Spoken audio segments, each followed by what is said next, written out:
Hello fellow horn and brass players. Today's video is all about something called the balanced embouchure. I'm going to go into a brief overview of this and how you can start incorporating some of the concepts from it into your own warm-up by showing you an adaptation of my own. So, what is the balanced embouchure anyway? Well, it's a method that was developed by trumpet players, or one trumpet player in particular who wrote the book on it. It's called the balanced embouchure. The author is Jeff Smiley. This is what it looks like. A student lent it to me, which I've been really grateful for. Valerie Wells did adapt some of these for the French horn. She's a French horn player herself.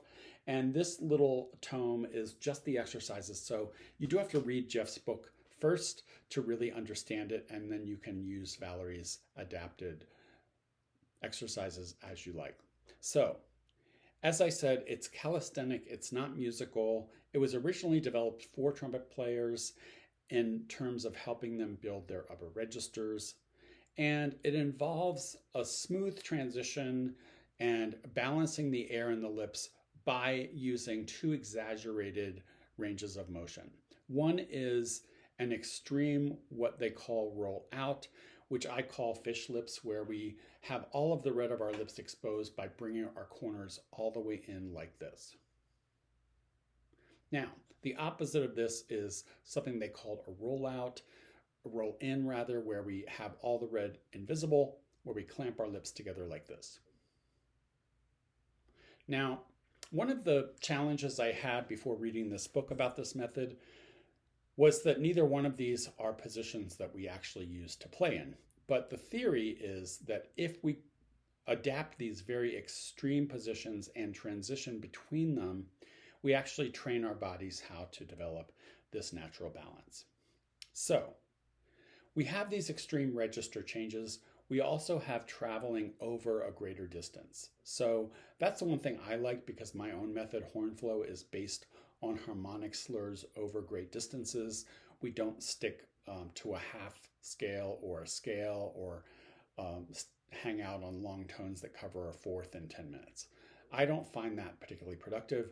And what it does, in my experience, is it can lead players to get stuck in one register with their face and believe that they somehow need to pivot, reset, or otherwise have a different embouchure for a different register. And who wants to worry about two embouchures, right? I mean, why do it? Just have one and work to smooth all the transitions between registers. So, balanced embouchure in a nutshell is training our bodies through these extremes of going from a very, very rolled out lip to a very, very rolled in lip. Now, in my experience, it's not very easy to feel how this works as far as the roll in. The roll out is easier. On the trumpet, they actually start with a pedal tone that does not exist on the trumpet. In order to achieve that, the lip comes all the way out of the mouthpiece on the trumpet, the lower lip, and it looks something like this. Now, I don't find that's necessary for me, because with the French horn version of these exercises, we're actually starting on notes that do exist and that we do play. However, the way that I play them is not the way maybe I would normally play a pedal note. And this first exercise I'm going to share is based on starting with that rolled out embouchure. So I'm going to start on a low E flat, and I'm going to play it not the way I would normally play. I'm going to start with an extreme roll out.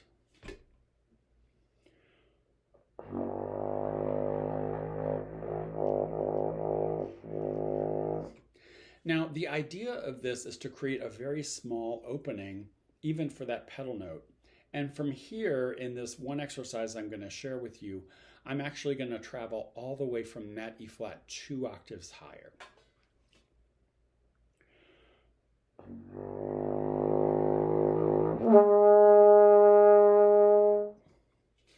Now, from here in this one exercise, we're going to go from that E flat to the B flat. We're going to skip over that G harmonic. So we're going to play 2 octaves plus a fifth.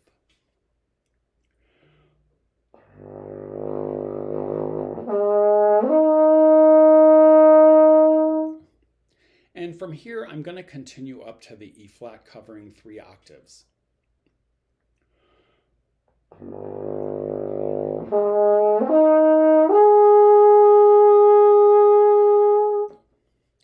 Now I'm going to add the G and then the B flat and then finally the E flat to this. And that's the whole exercise. So we're going to progressively keep adding notes, but starting always from this very rolled out position.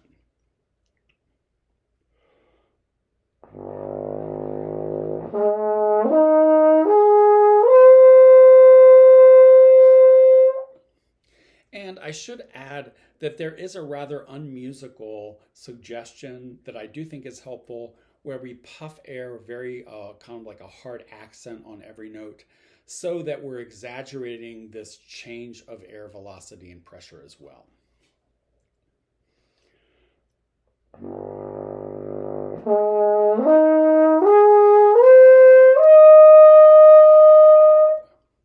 So I've now gone from my low E flat all the way up 3.5 octaves, and I'm going to go for the upper E flat and see what comes out today.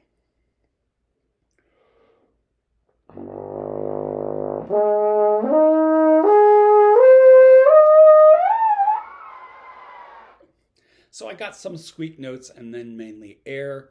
I'm going to follow the directions of the balanced embouchure. I'm going to try this 2 more times, and if it doesn't come, I'm not going to force it.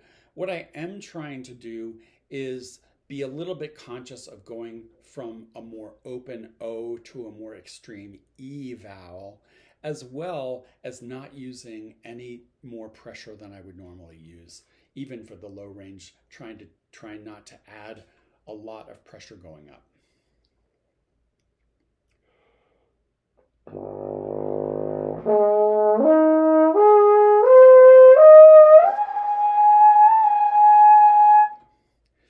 So today I got that high E flat out.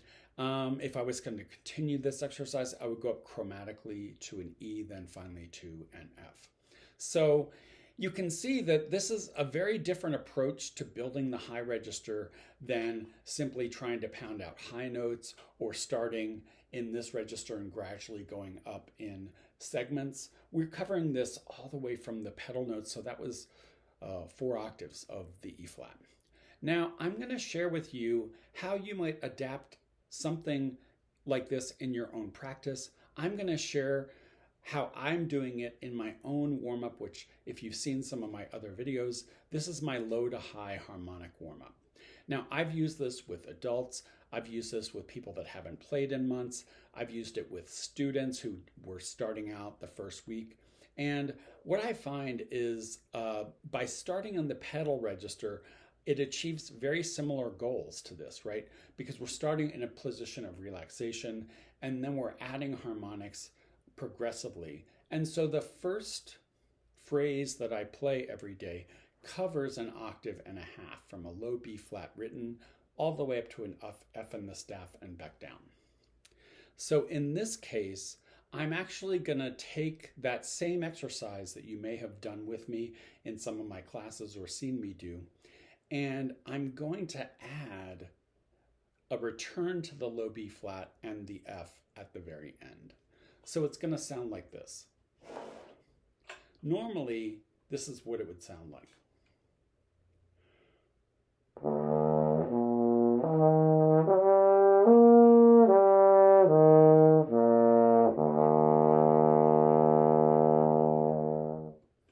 And one possible variation is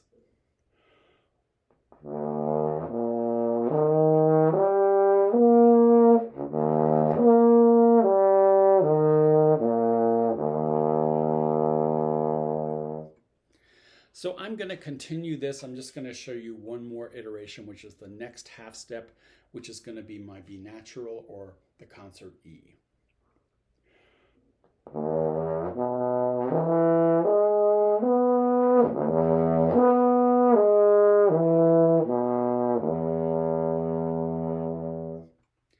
So I'm going to continue all the way up, and as I go through the B flat fingerings, I'm going to land on a third space C.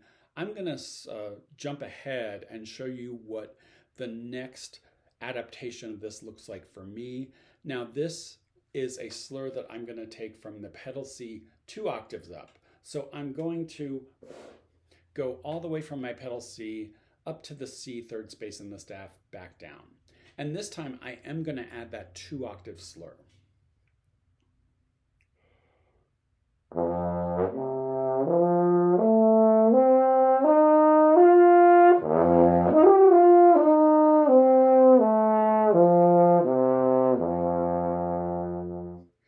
And again, we can keep going. The next half step up is going to be our thumb 2 and 3 combination.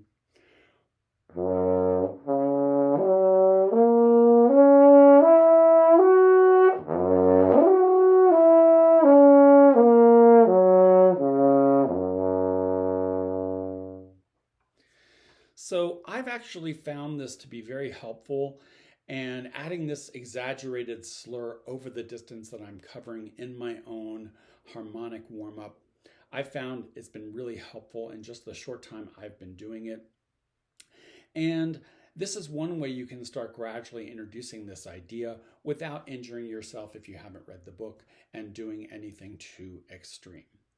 So that's my take on the Balanced Embouchure. I do love it in terms of how it's helped me so far. And I can see introducing this and adapting it in my own teaching and having it work really well. Like the Caruso exercises, I would say do these for 5 minutes. Don't spend your whole day on them. Because we want to get to music making, right? So the whole goal is for us to make music.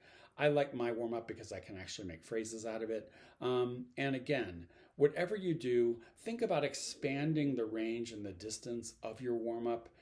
Even from note 1, I prefer to think of it as playing on long air versus playing on long tones. If you found this video helpful, please consider joining my free Facebook group. I share a lot of stuff there as well. It's called Horn Players United. You can find a link to it in my bio or in the comments. And also, I am going to be offering my summer horn intensive soon. Feel free to leave me a comment or reach out to me on Facebook through my group if you're interested in that. And I'll see you next time.